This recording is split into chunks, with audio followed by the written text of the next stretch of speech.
Bien, bienvenidos a esta clase en la que vamos a hablar un poco de algoritmos de optimización y otras técnicas que tenemos para mejorar la convergencia en redes neuronales.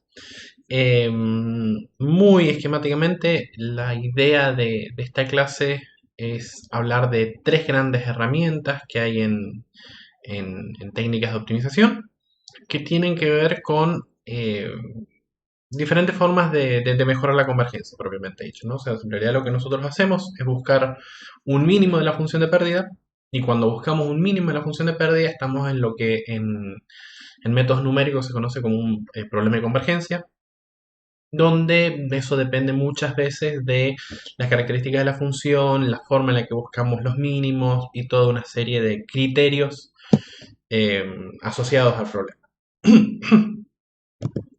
En ese sentido, lo primero que vamos a hacer va a ser un poco motivar el por qué es necesario hacer algo más que simplemente descenso por gradiente estocástico. Y después vamos a hablar de tres herramientas o tres grandes técnicas, por decirlo de una manera, que tenemos a la hora de mejorar las formas de convergencia. Entonces, lo primero que quiero hacer es más que nada señalar el tipo de problemas que vamos a tener o que pueden llegar a surgir en, en los problemas de optimización. Entonces, lo que puede ocurrir concretamente es que para una determinada función de pérdida, definamos una tasa de aprendizaje o un learning rate muy alto, que lo que va a hacer es que en nuestro método rápidamente diverja, que es lo que vemos acá en esta figura de la izquierda. Tanto la figura de la izquierda como la figura de la derecha corresponden las dos a una misma función de pérdida. La diferencia es que en uno se ha usado una tasa de aprendizaje alta y en la otra se ha usado una tasa de aprendizaje baja. Lo que genera una tasa de aprendizaje alta es justamente esta divergencia, porque es una de las características o una de las limitaciones que tiene el descenso estocástico por gradiente. De hecho, algunos de ustedes ya han tenido la experiencia de que de repente cuando están entrenando les surge algún problema del estilo NaN, o sea, la red empieza a devolver nota number, que es el error NaN, y eso a veces se debe a que el learning rate que han usado es muy grande o hay algo que han definido en algún lado que hace que eh, la, el algoritmo no converja, sino que por el contrario empieza a diverger. Eso típicamente se puede solucionar disminuyendo la tasa de aprendizaje. Eso es lo que se hizo en el caso de la derecha. El problema es que al disminuir la tasa de aprendizaje, ahora, si bien todo esto converge, la convergencia se vuelve cada vez más lenta, ¿sí? ¿Cómo nos damos cuenta de que la convergencia es más lenta? Bueno, fijémonos que en esta función de pérdida tenemos un mínimo acá en el 0, 0, ¿sí? Porque es por cómo ha sido armada esta función. Y en este 0, 0, lo que vemos es que nos acercamos relativamente rápido en la dirección horizontal, pero en la dirección vertical, como teníamos acá una tasa de aprendizaje muy alta, empezamos a diverger. Mientras que en el otro caso lo que tenemos es lo contrario, es la tasa de aprendizaje hace que no diverjamos en la dirección horizontal, en la dirección vertical, pero en la dirección horizontal cada vez nos cuesta más llegar al mínimo, ¿sí? Y este es uno de los problemas que de alguna manera vamos a tener o podemos llegar a tener en unas funciones de pérdida. Es que en ciertas direcciones la convergencia va a ser más rápida que en otras. O dicho de otro modo, para ciertos parámetros nuestro modelo va a converger mucho más rápido que para otros. Y eso puede ser un problema si lo que nosotros queremos es justamente encontrar un mínimo. Entonces, en este problema que tenemos acá, lo que tenemos que intentar buscar es alguna solución que nos permita no tener que estar pensando cómo lidiar con estos casos o tener que esperar demasiado tiempo hasta que nuestro modelo converja. En ese sentido, una de las cosas que podemos hacer, tal vez la más ingenua, es simplemente agarrar, ¿sí? Y eh, hacer lo que se llama una tasa de aprendizaje dependiente del tiempo o lo que se llama un scheduler, que es simplemente decir que vamos a empezar con una tasa de aprendizaje muy alta para que estas convergencias donde teníamos este problema de que si usábamos algo muy chico tardaba en converger, si usamos primero tasas de aprendizaje muy altas, vamos a converger rápidamente a ellas. Y después usamos tasas de aprendizaje más chicas para evitar justamente la divergencia que decíamos que podía ocurrir. En esos casos, ¿no? Lo que usamos es lo que se llama un scheduler, en donde tenemos que llamar a este scheduler al final de cada recorrido de todos nuestros datos, ¿sí? Y es esto de alguna manera lo que vamos a hacer. Si ustedes se fijan, acá lo que tenemos es una serie de instrucciones donde hemos definido un modelo, hemos definido un optimizador y hemos definido acá un scheduler, ¿sí? Y luego, durante nuestro ciclo de entrenamiento, lo que hacemos es, después de haber recorrido todo nuestro dataset y haber usado todo el descenso estocástico por gradiente con mini lotes, después de haber recorrido todo nuestro dataset, es que recién nosotros ponemos un step para nuestro scheduler, ¿sí? Acá hemos usado un scheduler que tiene un decaimiento exponencial, pero hay un montón de otros schedulers que nos puede ofrecer Torch. De hecho, en esta página que ponemos acá tenemos la referencia a, los diferentes tipos de schedulers que justamente tiene PyTorch. Entre ellos, por ejemplo, podemos definir una función arbitraria por medio de este lambda. Tenemos también funciones lineales y muchas cosas más que si ustedes tienen ganas pueden revisar. Pero lo importante es esto, ¿no? Que siempre estos schedulers los tenemos que poner después de haber recorrido todos nuestros datos. Incluso también podríamos definir dos schedulers como nos muestra acá este ejemplo. También para que sepan dónde buscar la documentación de PyTorch por si la llegan a necesitar, está acá disponible para ustedes. Es de nuevo en este link de acá. Bien, esta es una de las soluciones que tenemos al problema, porque de alguna manera lo que decimos es, bueno, ya está, hacemos primero un learning rate alto, después un learning rate bajo, y de alguna manera queda resuelto o podemos resolver parte de nuestros problemas. Sin embargo, hay otras técnicas, por ejemplo, lo que se llaman los métodos acelerados. La idea de trabajar con los métodos acelerados es de alguna manera tratar de decir, bueno, nosotros estamos todo el tiempo calculando gradientes, ¿no? Porque calculamos gradientes, calculamos gradientes, calculamos gradientes, calculamos gradientes, pero por ahí podemos sacar algo más de información con los diferentes gradientes, ¿no? Digo, podríamos, por ejemplo, decir, bueno, ya que sabemos más o menos en qué parte de la función estamos, podemos por ahí en algún momento tener alguna idea de si nos conviene ahora ir más rápido, nos conviene ir más lento. Entonces, en todas esas preguntas o esas ideas que uno podría decir por el hecho simplemente de estudiar el comportamiento del gradiente conforme nos vamos acercando al mínimo, aparece una noción o un tipo de optimizador que es una mejora sobre el descenso estocástico por gradiente, conocida como momentum. Momentum tiene ese nombre porque esa palabra momentum hace referencia a un concepto en física que son los momentos en realidad concretamente los momentos conjugados de una variable, que muchas veces uno lo piensa como cantidades de movimiento o algo por el estilo. El método Momentum lo que hace de alguna manera es empezar a recolectar información de nuestros gradientes para de alguna manera acelerar nuestra convergencia. Y el nombre Momentum tiene que ver también con el hecho de que el momentum, los momentos o la cantidad de movimiento tiene una noción asociada, está asociada a la velocidad, y en tanto está asociada a la velocidad, el problema de encontrar la convergencia deja de ser simplemente el problema de encontrar el mínimo para en realidad ser algo más análogo a la forma en la que una pelotita cae en un plato cóncavo, ¿no? Este movimiento que tiene una pelotita dentro de un plato es lo que de alguna manera Momentum está representando cuando hace las modificaciones sobre el optimizador. Lo que hace Momentum muy esquemáticamente es agarrar los gradientes pasados e irlos promediando. Entonces, define una variable vacía, una variable que la inicializa en 0, y lo que hace es sumar a esa variable el gradiente más el valor que tenía en la iteración anterior multiplicado por una constante. Eso lo que va haciendo de alguna manera es que vamos considerando todos los gradientes pasados que hemos calculado con diferentes pesos, ¿sí? Entonces, si estamos en la tercera iteración, al primer gradiente le ponemos una especie de beta cuadrado, al segundo gradiente un beta y al tercer gradiente simplemente se lo sumamos. Beta es un parámetro que se elige menor a 1 para que de esa manera este valor de gradiente esté acotado. ¿Sí? Porque si no pusiéramos un beta, si pusiéramos un beta mayor a 1, rápidamente esta suma pesada de gradientes empezaría a diverger. El hecho de que usemos un beta menor a 1 lo que hace es nos define lo que se llama una media exponencial móvil. Es decir, en realidad esta cantidad b es una media exponencial móvil del gradiente.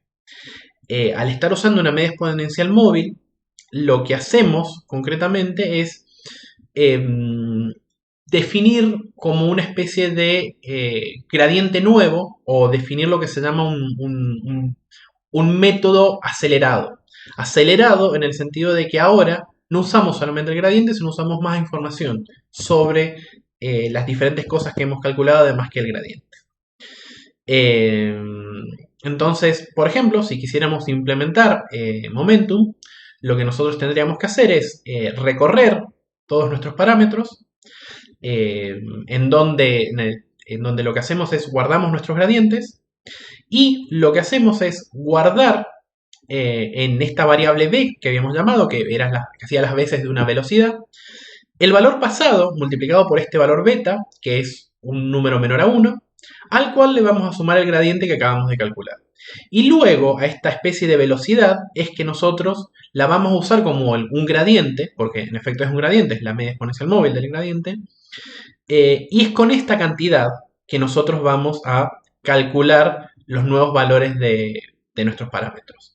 Entonces, lo que estamos haciendo es, calculamos los gradientes, y una vez que tenemos calculados los gradientes, calculamos la media exponencial móvil en esta línea de acá, en donde lo que hacemos es al valor anterior lo multiplicamos por un número menor a 1 pero mayor a 0, y luego le sumamos el nuevo gradiente. Si ustedes se fijan, es esta misma línea, es exactamente lo mismo que nosotros tenemos en esta línea de acá, ¿sí? Solamente que acá estamos dividiendo por el tamaño de mi nilote, ¿sí? Porque por cómo estábamos calculando el gradiente, tenemos que en algún momento dividir por el número de minilotes. Luego, una vez que tenemos actualizada esta variable b, lo multiplicamos por nuestro learning rate y se lo restamos a los parámetros componente a componente. ¿Sí? Luego, en esta implementación, por ejemplo, borramos directamente el gradiente, aunque podríamos haberlo dejado para que lo borremos durante el ciclo de entrenamiento. Muy esquemáticamente es esto lo que hacemos, calculamos una media exponencial móvil para el gradiente y usamos esa media exponencial móvil para como gradiente en lugar del gradiente original que hemos calculado. Lo que hacemos al trabajar con Momentum es que ahora nuestro método, como tiene recuerdo de todo lo que pasó antes, acelera la velocidad de convergencia. El problema de acelerar la velocidad de convergencia es que si antes iba a converger, ahora converge más rápido. Si antes iba a diverger, ahora diverge más rápido. En ese sentido, tiene sus problemas Momentum. Pero si estábamos en una situación en donde el comportamiento era estable, Momentum nos va a permitir acelerar nuestra convergencia. La otra solución tiene que ver con, bueno, si ustedes se fijan un momento en cómo era nuestro problema, fíjense que en esta dirección, ¿sí? La curvatura de nuestra función es distinta a la dirección horizontal, ¿no? En la dirección vertical está pasando algo, mientras que en la dirección horizontal pasa una cosa, mientras que en la dirección vertical está pasando otra. ¿Qué es lo que quiero decir con esto? Y en realidad tiene que ver con que nosotros estamos con una función de pérdida que en realidad tiene una estructura como esta de esta figura de acá, ¿sí? Es como que en esta dirección de acá la curvatura es mucho mayor, mientras que en la otra la curvatura es mucho menor. Y es eso lo que nos estaba generando una divergencia. De hecho, se puede demostrar que el problema de la convergencia para métodos numéricos muchas veces va a depender de la curvatura para el caso de problemas con descenso gradiente estocástico. Bueno, si el problema es que como que está muy curvado en una dirección y en la otra está menos curvado, por ahí lo que uno podría intentar hacer es, bueno, y si lo expandimos en una dirección para tener algo un poquito más homogéneo y no estar teniendo el problema que teníamos al principio, entonces usamos siempre la misma tasa de aprendizaje, pues por ahí si hacemos eso, por ahí sería más sencillo, más simple, y no tenemos que estar rompiéndonos la cabeza para tratar de entender cuándo subir, cuándo bajar y demás, más en funciones como son nuestras funciones de pérdidas, que son funciones muy complicadas, donde pueden haber muchos mínimos cercanos, pueden tener un comportamiento bastante difícil de entender del todo de qué es lo que está pasando. Entonces, nuestra pregunta de alguna manera es, tratemos de tener alguna información sobre la curvatura de nuestra función de pérdida. Para calcular esa función, para calcular esa curvatura, en realidad lo que nosotros necesitaríamos es calcular lo que se llama el Hessiano, que lo mencionamos muy al pasar en la clase de backpropagation. El Hessiano es como la generalización de la derivada segunda para funciones multivariables. El problema que tiene el Hessiano es que es computacionalmente muy costoso de calcular. Porque no solamente tenemos que recorrer nuestra red de atrás para adelante, como hacíamos con el gradiente, sino que tenemos que hacerlo de atrás para adelante y de nuevo volver para adelante. Eso genera toda una serie de problemas que mientras más capas vayamos metiendo, más lento se vuelve el cálculo de nuestro Hessiano. Entonces, por lo general lo que vamos a tratar de hacer es evitar calcular el Hessiano o evitar buscar estas soluciones analíticas correctas porque van a fallar de alguna manera, ¿no? O sea, no nos van a permitir hacer lo que queremos hacer. Bien. En ese sentido, lo que vamos a tratar de hacer es, bueno, ¿qué otra cosa conocemos que nos puede dar información de la curvatura sin tener que calcular el Hessiano, ¿no? Porque ese es de alguna manera el problema que estamos teniendo. El problema es que tenemos calculando un Hessiano, queremos calcular un Hessiano, pero nos va a costar mucho computacionalmente, nuestra placa no lo va a poder hacer o se va a demorar demasiado, más que en el entrenamiento, entonces busquemos una alternativa. Una alternativa es decir, bueno, la curvatura, de alguna manera, lo que nos dice o lo que nos trae como información, tiene que ver con cómo es la variabilidad de nuestra función, ¿no? Entonces, como la curvatura nos da una idea de cómo es la variabilidad de nuestra función de pérdida, busquemos información sobre la variabilidad de la función de pérdida. Concretamente, podemos buscar una variabilidad, es decir, una varianza de nuestro gradiente. Entonces, lo que propone de alguna manera el primer método que vamos a ver, que es AutoGrad, es decir, calculemos una varianza de nuestro gradiente, ¿sí? O una suma de gradientes cuadráticos, y esa cantidad de alguna manera me da la idea de una varianza, y esa varianza me da una idea de una curvatura. Entonces, una vez que yo tengo una cantidad que más o menos tiene que ver con la curvatura, como estoy elevando todo al cuadrado, lo que voy a hacer en este momento, ya que está al cuadrado, es aplicarle una raíz cuadrada y dividir sobre esa cantidad para, de esa manera, jugar con esta especie de contracción y expansión en diferentes direcciones para lograr ahora una función que sea un poquito más homogénea.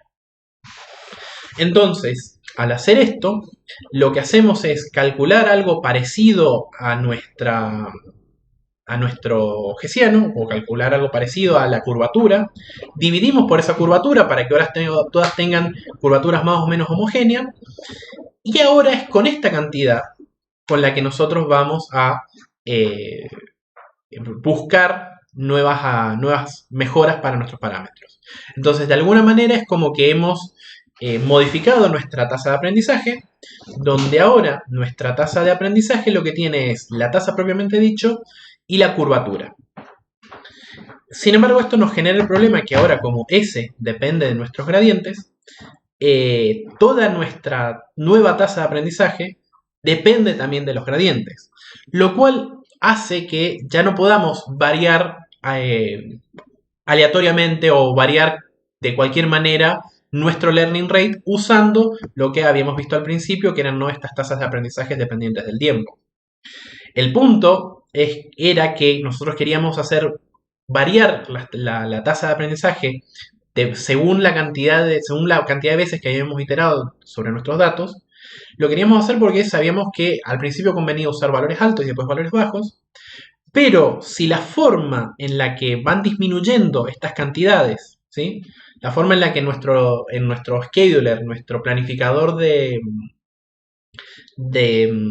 tasas de aprendizaje, si la forma en la que va disminuyendo hace que esos números queden compensados por la forma en la que va cambiando esta cantidad S, lo que podemos llegar a tener es que nos mantengamos siempre con con la misma tasa de aprendizaje, con el mismo learning rate, y es eso de alguna manera lo que nosotros queremos evitar, porque si no, ¿para qué le pedíamos que variara a lo largo del tiempo? Un detalle de implementación, que no lo he señalado, pero es importante decirlo, fíjense que yo estoy agregando acá un pequeño epsilon a esta cantidad. Porque si esta cantidad es muy cercana a cero, nosotros terminaríamos dividiendo por cero y nos tiraría un error, ¿no? Porque estamos haciendo un not a number. Porque estaríamos dividiendo por cero y tendríamos problemas. Por eso es que aparece este epsilon de acá, que yo lo he dicho casi sin... No lo había mencionado hasta ahora, pero es importante justamente para evitar errores numéricos. Entonces, bueno, Adagrad nos propone una solución, que es decir, bueno, usemos la varianza para tener una idea de cómo es la curvatura y sobre esa curvatura corregir nuestro learning rate, pero ahora nuestro learning rate queda acoplado al gradiente. Y entonces corremos el riesgo de que ahora no podemos seguir usando los planificadores. Entonces tenemos que buscar una nueva alternativa para poder seguir usando los planificadores. Eh, de todos modos, a diferencia de lo que pasaba con Momentum, el Adagrad está implementada en PyTorch y acá vemos un ejemplo de cómo aplicarlo o cómo llamar al optimizador.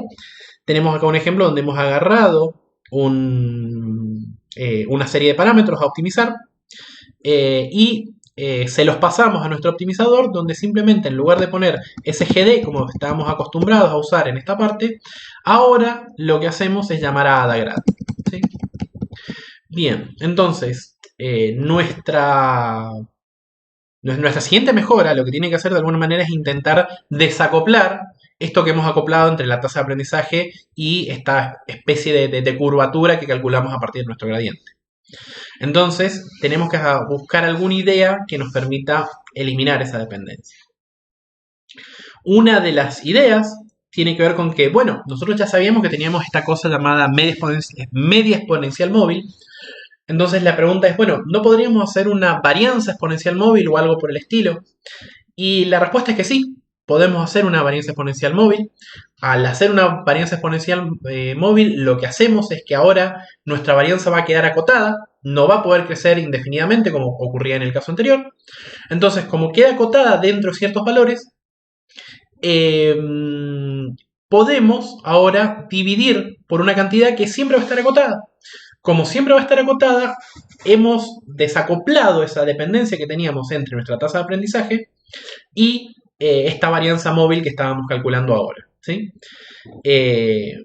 Justamente fíjense que esta estructura es casi idéntica a la que teníamos más arriba para una varianza, para una media exponencial móvil, solamente que ahora hemos agregado este factor con el paréntesis, y es este factor el que nos va a obligar a que nuestra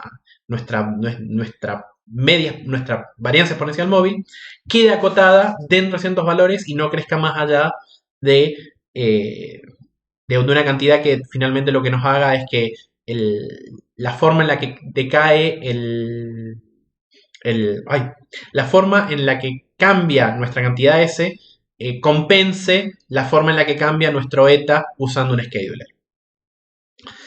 Esta es una de las primeras soluciones. De hecho, si se fijan, RMSProp también está implementada en Torch, donde hemos escrito más o menos lo mismo que teníamos más arriba.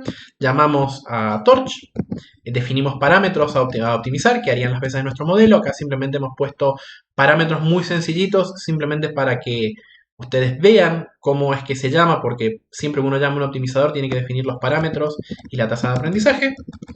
Y luego ven que simplemente estamos llamando al optimizador como veníamos haciendo con descenso estocástico por gradiente y todo lo que hemos estado haciendo hasta ahora. De nuevo, recuerden que para poder llamarlo correctamente necesitamos pasarle una lista de parámetros y es por eso que lo estamos haciendo de esta forma. Bien, otra alternativa frente a esto tiene que ver con directamente decir no, eliminemos totalmente la tasa de aprendizaje. ¿Sí?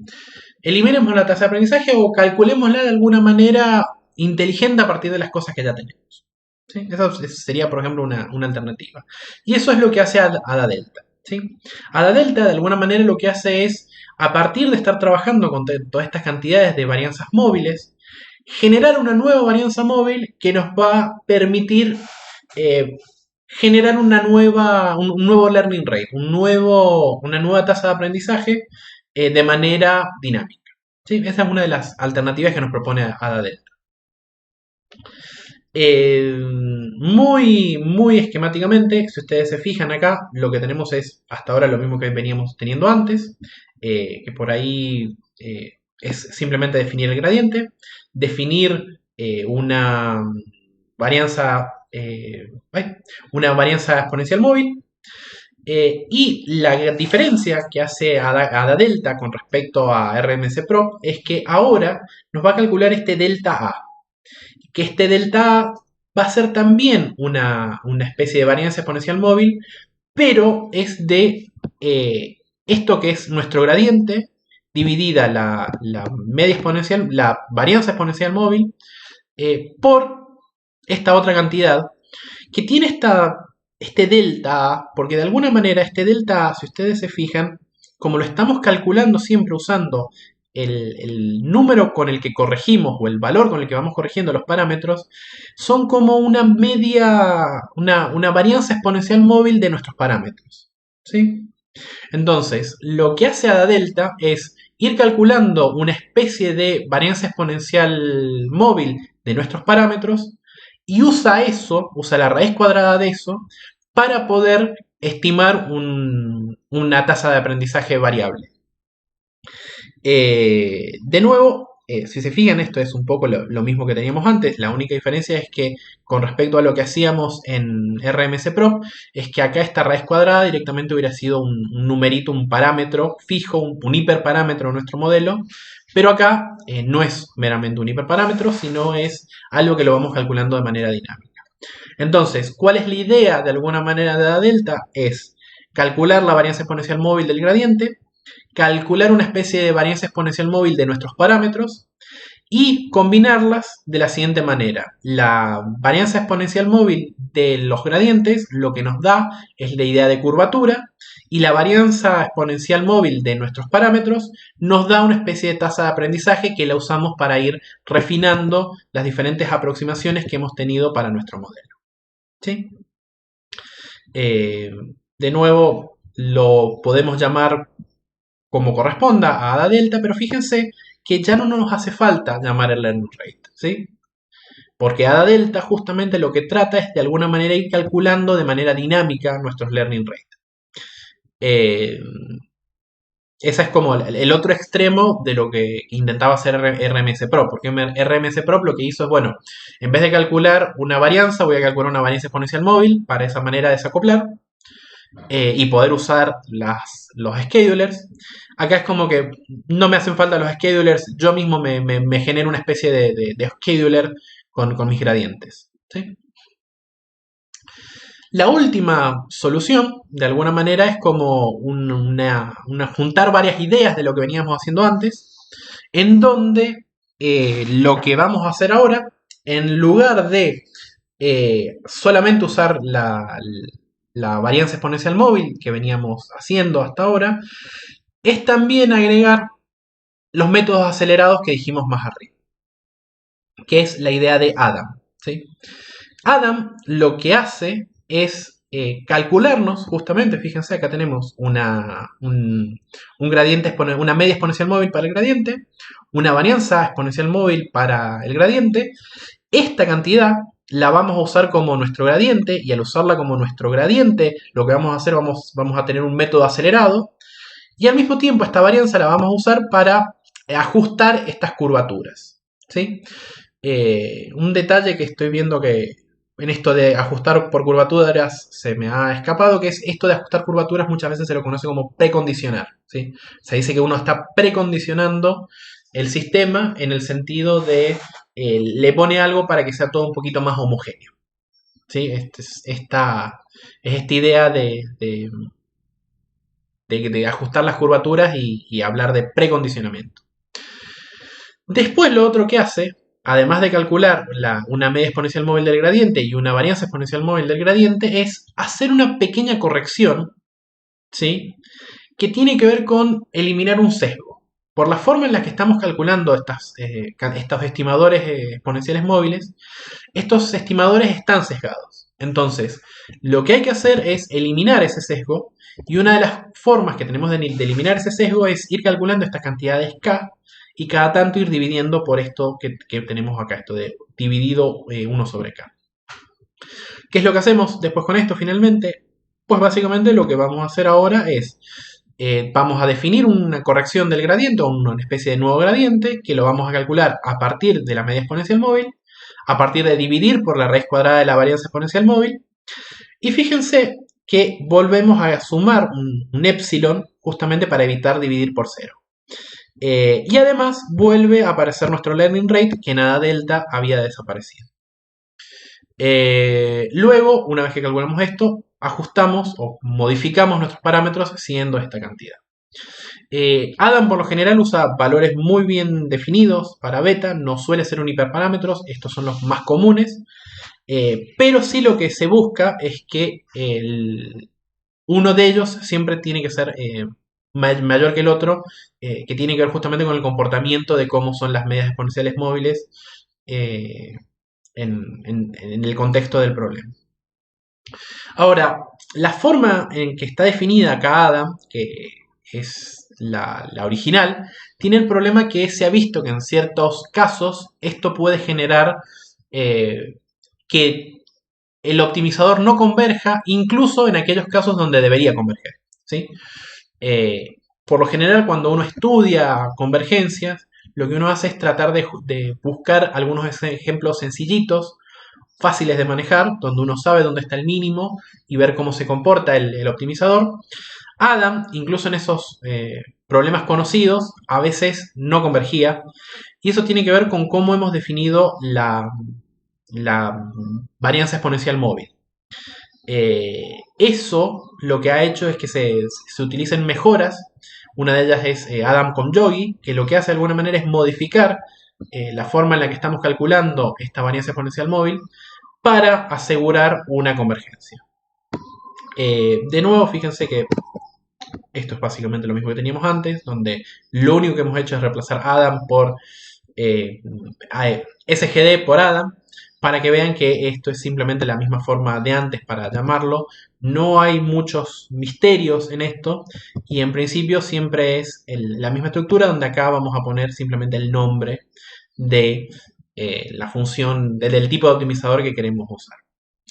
Por último, lo que queremos mostrarles es, por ejemplo, cómo es que trataría de optimizar esto en una función sencillita. ¿Sí? Acá hemos puesto una función que, si ustedes se fijan, es una cuadrática en dos variables.